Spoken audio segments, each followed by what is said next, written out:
مرد ہو یا عورت، پڑھا لکھا ہو یا جاہل، تڑپ تو ہر ایک کی ہے کہ سکون مجھے دنیا میں بھی ملے، قبر میں بھی ملے اور حشر میں بھی ملے۔ اسلام کی یہی خوبصورتی ہے کہ اسلام صرف آخرت کی بات نہیں کرتا، بلکہ دنیا اور آخرت کا اکٹھا پیکج پیش کرتا ہے کہ میں اور آپ اپنی زندگی کو پرسکون کیسے بنا سکتے ہیں، اپنے قبر کے معاملات کو پرسکون کیسے بنا سکتے ہیں، اور وہ دن جس میں ہم سب کو اللہ کے سامنے پیش تو آئیے بنا ہے پرسکون جنت کے حقدار کیسے ہم ٹھہرائے جا سکتے ہیں۔ تو آئیے دنیا اور آخرت کے سکون کے لیے 10 کام اپنی زندگی میں اختیار کیجیے۔ سب سے پہلا کام دنیا اور آخرت کے سکون کا باعث ذکر اللہ، اللہ کا ذکر، اللہ کی یاد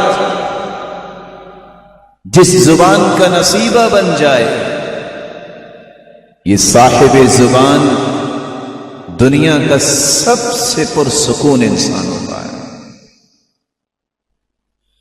رسول اکرم صلی اللہ علیہ وسلم نے فرمایا تھا، مثل البيت الذي يذكر الله فيه والبيت الذي لا يذكر الله فيه كمثل الحي والميت۔ جس گھر میں اللہ کا ذکر ہوتا ہے اور جس گھر میں اللہ کا ذکر نہیں ہوتا، ان دونوں گھروں کی مثال زندہ اور مردے کی مثال۔ دلوں کا سکون، انسانی زندگی کا سکون، یہ اللہ نے اپنے ذکر میں رکھا ہے۔ ایمان کی دولت حاصل کر لینے کے بعد جس شخص کو یہ عادت بن جاتی ہے، جس شخص کو یہ توفیق بن جاتی ہے اور ایسی توفیق ملتی ہے کہ اس کا شعور اتنا بیدار ہوتا ہے اور اس کے جسم کے انگ انگ میں رب کی محبت ایسے آ جاتی ہے کہ وہ اٹھتے بیٹھتے اس کی زبان بغیر سوچے یہ الفاظ ادا کرتی نظر آتی ہے، اللہ اکبر، استغفر اللہ، لا الہ الا اللہ، حسبی اللہ ونعم الوکیل، اللہ اللہ ربی لا اشرک بک شیئا، الحمد للہ، لا حول ولا قوة الا باللہ، یا حی یا قیوم برحمتک استغیث۔ دوسرا کام، اگر زندگی میں سکون انسان کو تلاش کرنا ہے تو اللہ ذوالجلال کے پیغمبر پہ درود بھیجیے۔ اللہ ذوالجلال کے پیغمبر نے فرمایا، نتیجہ کیا نکلے گا؟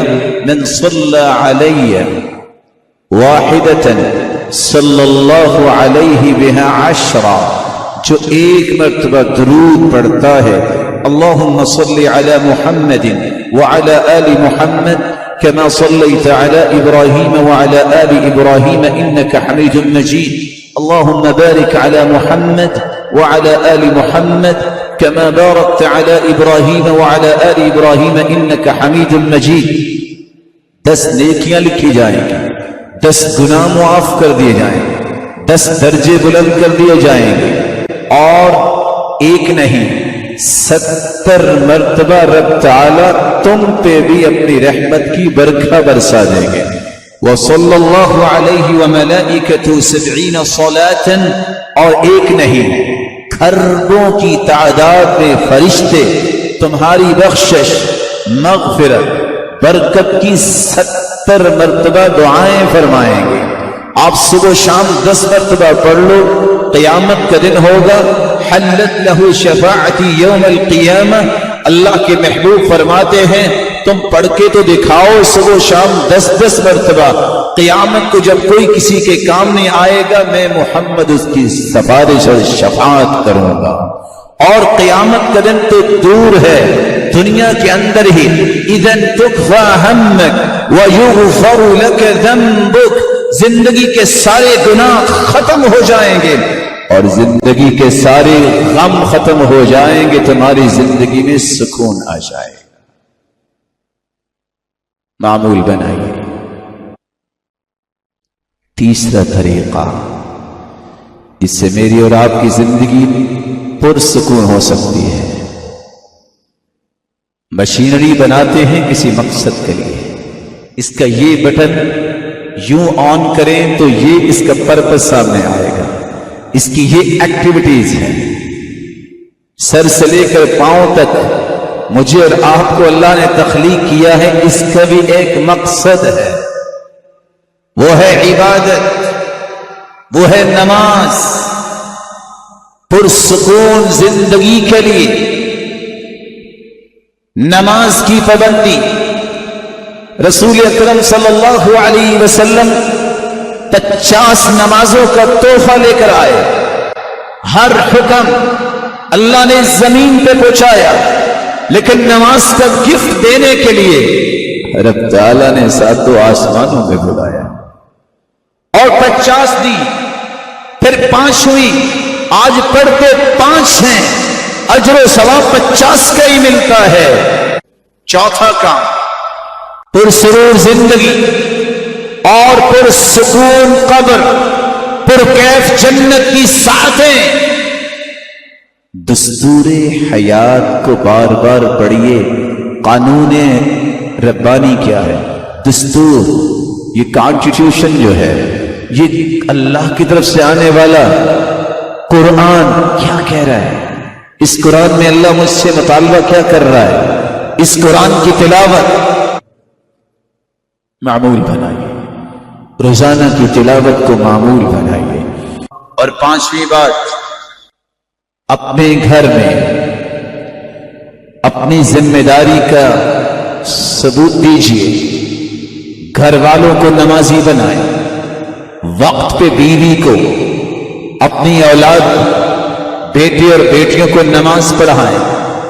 یہ ذمہ داری بھی ایسی ہے جس کی ادائیگی کے بعد قلبی سکون آتا ہے، جس کی ادائیگی کے بعد زندگی میں سرور آتا ہے. اور گھر میں اپنے آپ کو رکھنے کی عادت بنائیں. مت اپنے دل میں پریشانی لائیں، فلاں تو وہاں جا رہا، فلاں تو وہاں جا رہا. یہ دیکھو محمد مصطفیٰ کہاں جا رہے. گھر میں قرار پکڑیے، گھر میں وقت دیجیے. بچوں، اولاد، والدین، ان کی آنکھوں کو ٹھنڈا کیجیے، تمہیں بھی سکون ملے گا. اللہ عز و جلال نے اس لیے سکون کا لفظ تو نازل کیا ہے.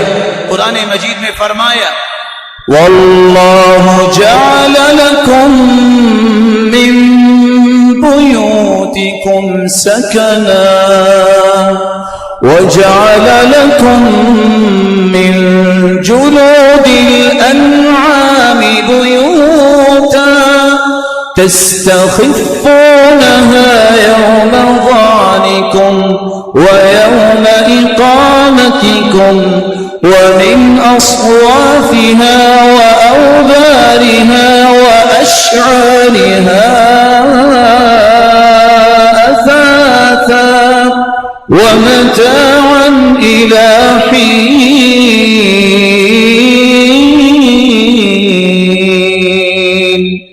رب تعالیٰ نے تمہارے لیے گھروں کو سکون بنایا. اور حدیث کے الفاظ ہیں طوبى لمن ملك لسانه ووسع بيته وبكى على خطيئته. قیامت کے دن ایک نہیں 100 سال تک گھوڑا دوڑتا رہے گا، ایک درخت کی چھاؤں کو کراس نہیں کر سکے گا. اتنی بڑی جنت کا مالک وہ بن سکتا ہے جس کے اندر 3 صلاحیتیں ہوں. پہلی صلاحیت زبان پہ کنٹرول کرے، دوسری صلاحیت گھر میں قرار پکڑے، تیسری صلاحیت اپنے گناہوں پہ اپنے رب کے سامنے بیٹھ کے گنتی کے چند آنسوں نکال دے. یہ مکھی جتنا آنکھ سے نکلنے والا پانی جو ہے جہنم کو ٹھنڈا کر دے. رسول اللہ صلی اللہ علیہ وآلہ وسلم کے اوپر نازل ہونے والا قرآن چھٹا طریقہ بتاتا ہے کہ اگر سکون چاہیے اپنی بیوی کے ساتھ حسن سلوک کرو. اپنی بیوی کو سب سے بڑا سکون سمجھو. یاد رکھیے قرآن کی تینوں آیتوں کو جمع کرنے سے پتہ چلتا ہے گھر اور اسی طرح بیوی، اور تیسرا لفظ جو 7واں ہم کام میں بتانے جا رہا ہوں، رات کا صحیح استعمال کیجیے. رات کا صحیح استعمال کیجیے، آرام کیجیے، تہجد پڑھیے، دعا کیجیے. جب اللہ کے نزول کا وقت ہوتا ہے، جو لوگ اس وقت رب تعالی سے گفتگو کی بجائے اپنے ان سستی زندگی کے پیکجز کو لے کے رب کی ناراضگی کا وہ سودا خرید رہے ہوتے ہیں، کسی فیس بک پہ بیٹھ کر اور کسی اور جگہوں پہ بیٹھ کر کیا جواب دیں گے رب کو؟ یہ وقت تو رب سے ہم کلامی کا تھا، یہ تو نیند چھوڑنے کا وقت تھا. تم نے نیند بھی نہ لی، تم نے اپنے گھر والوں کا بھی خیال نہ کیا، تم نے رب کے اس فرمان کا بھی خیال نہ کیا، اور اس وقت کو معصیت اور نافرمانی میں لگا دیا. سکون نہیں آئے گا. سکون چاہیے تو 7واں کام رات کا صحیح استعمال کیجیے. 8واں طریقہ جس سے آپ کی زندگی پر سکون ہو سکتی ہے، آپ دنیا کی تمام نعمتوں کو قبضے میں کر لیں. جب تک آپ کے پاس علم نہیں، آپ کے پاس معرفت نہیں، رب کی پہچان، اس کے رسول کا سچا تعارف، زندگی کے مقاصد کا ادراک، جب تک ان 3 چیزوں کا صحیح علم نہیں جو قرآن و حدیث پڑھنے سے ملتا ہے، سکون نہیں آئے گا. جاہل کی زندگی میں سکون نہیں ہوتا. سکون ہے عالم کی زندگی میں، سکون ہے علم والے کی زندگی میں. اور علم والے کے لیے ضروری نہیں کہ اس نے 100 کتابیں پڑھی ہوں.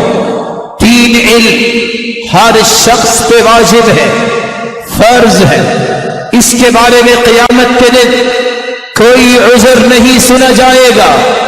پہلا علم اپنے رب کی پہچان، دوسرا علم اپنے محبوب آئیڈیل رول ماڈل قدوہ کی پہچان رسول اللہ صلی اللہ علیہ وسلم، تیسرا علم آخر مجھے رب نے کیوں بنایا.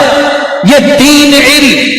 قبر میں بھی یہی سوال، آپ ایک نہیں 10 PhD کر لے، سوال پہلی کلاس کا ہی قبر میں پوچھا جائے گا. من رب، رب کون ہے تیرا؟ من نبی، بتاؤ آپ کے لیے آئیڈیل کس کو بنا کے بھیجا گیا؟ میں دین، آپ کا دستور حیات کیا تھا؟ اس لیے وقت نکالیے رسول اللہ صلی اللہ علیہ وآلہ وسلم کی تعلیمات کی روشنی میں 9واں عمل جو آپ کے سکون کا باعث ہے. 2 کام اس 9ویں نقطے کے تحت سیکھ لیجئے. خاموش رہنا سیکھیے، آپ کو سکون ملے گا. حسن اخلاق اختیار کیجئے، آپ کو سکون ملے گا. خاموش رہنے سے مطلب کیا ہے؟ جتنا زیادہ بولیں گے اتنی زیادہ غلطیاں ہوں گی، اتنی لعن طعن اور ملامت لوگ کریں گے، پریشانیاں آئیں گی. خاموش رہنا سیکھیے، مقصد کی بات کیجئے. نرمی سے بولیے، اخلاقیے بڑے کا احترام کیجیے، کوئی زیادتی بھی کرے دل کھلا کرو، سموحا معاف کیجیے۔ پوچھا گیا سب سے بہترین ایمان کیا ہے؟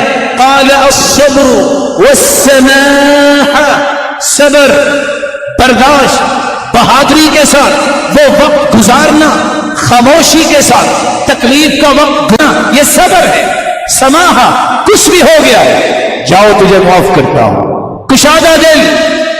کشادہ دل بنائیے، سکون ملے گا، کیونکہ اللہ کے رسول کا فرمان ہے اسمحوا یسمح لکم، تم دنیا میں معاف کرو، رب تعالیٰ تمہیں قیامت کو معاف کر دے گے۔ اللہ ذوالجلال میری اور آپ کی زبان کو خوبصورت بنائے اور اخلاق کو اچھا بنائے۔ 10واں اور آخری کام جو میں آپ کی خدمت میں پیش کرنے جا رہا ہوں، حکمت اور تواضع، یہ نہ چھوڑیے۔ حکمت کیا ہے؟ ضروری نہیں آپ ہر بات کا جواب دیں، ضروری نہیں ہر بات کا جواب اسی وقت دیں، ضروری نہیں کہ آپ بات کا جواب دیتے وقت اپنے آپ کو سچا ثابت کرنے کی کوشش کریں، نہیں، حکمت دانائی یہ ہے غلط بات کو لگام دیں۔ الحکمہ عربی زبان میں لگام کو کہتے ہیں۔ یہ لگام جب میں اور آپ زبان کو دیتے ہیں، مناسب بات، کچھ وقت ٹھہرا بھی جا سکتا ہے، بعد میں اس کی وضاحت ہو سکتی ہے، ضروری نہیں کہ میں یہ بات کر کے چھوڑوں گا، رک جائیے، اس سے اچھی تعبیر، اس سے اچھے کلمات، اس سے اچھے الفاظ اللہ آپ کی زبان پہ لے آئے گا، نقصان نہیں ہوگا، پریشانی نہیں ہوگی، سکون آئے گا۔ اور تواضع، دنیا جہان کے لوگ جتنا مرضی فخر کرے اپنے مال پہ، اپنی کوٹھیوں پہ، اپنی کاروں پہ اور اپنی نہ جانے کس کس چیز پہ، آپ کو فخر کرنے کا بھی حکم نہیں ہے، کیونکہ فخر اللہ کو پسند نہیں۔ آپ کو صرف خوشی اس بات کی ہونی چاہیے میں اللہ کا غلام ہوں، میں اللہ کا بندہ ہوں۔ خود کشا جواب یرمی الیہ الاحجار وترمی الیہم الاسمار، درخت بن جاؤ، لوگ پتھر مارتے ہیں، درخت کھڑا ہے، لوگ پتھر مارتے ہیں بیر اتارنے کے لیے اور آم اتارنے کے لیے، وہ پتھروں کے مقابلے میں آم اور بیر گراتا ہے۔ درخت بنو جس پہ زیادہ پھل لگتا ہے، اس کی ٹہنیاں زیادہ جھک جاتی ہیں، اس درخت کی رکھوالی بھی لوگ زیادہ کرتے ہیں اور بڑی نرمی سے پھل بھی اتار لیتے ہیں۔ اللہ میرے اور آپ کے دل کو بھی ایسا بنائے، اور جس طرح یہاں جمع ہیں ہمیں جنت الفردوس میں جمع فرمائے، اور اپنے محبوب کی رفاقت کے ساتھ ساتھ اپنے دیدار کا مستحق بنائے۔ وآخر دعوانا الحمد